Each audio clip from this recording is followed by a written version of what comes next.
Hi friends, உங்கள் எல்லாருக்கும் என்னுடைய பணிவான வணக்கங்கள். உலகத்தில் எந்த பாப்புலர் ப்ராடக்ட் வந்தாலும், யூட்டிலிட்டி ப்ராடக்ட் வந்தாலும், மக்களால் அதிகமாக பயன்படுத்துகிற ஒரு ப்ராடக்ட் வந்தாலும் சைனீஸ்க்கு மூக்கில் வேர்த்துரும், இமீடியட்டாக டூப்ளிகேட் பண்ணிடுவாங்க.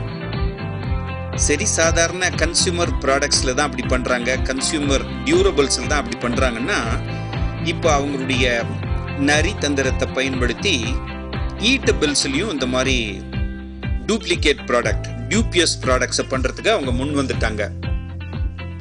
வெஜிடபிள்ஸில் எல்லா கடைகள்லையும் ரொம்ப ஃபேமஸாக இருக்கிற 4-5 ப்ராடக்ட்ஸில் இந்த கேபேஜ்னு சொல்கிற கோஸும் ஒன்று.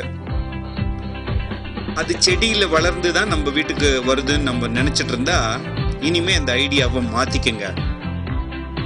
சில கெமிக்கல்ஸை பயன்படுத்தி வீட்லேயே சின்ன 4 தகர டப்பாவை வச்சு சில ப்ராசஸஸை பண்ணி உண்மையான செடியில் அந்த காயை அறுத்துட்டு வந்தால் எப்படி இருக்குமோ அந்த லெவலுக்கு டூப்ளிகேட்டாக இவங்க பண்ணுறாங்க. 100 ஒரிஜினல் கோஸோட இது ஒரு 50 காய் வச்சா கடவுள் உள்பட யாராலையுமே கண்டுபிடிக்க முடியாது என்பதுதான் உண்மை. அதை நீங்களே இந்த வீடியோவில் பாருங்க. ஜாக்கிரதையா இருங்க நண்பர்களே.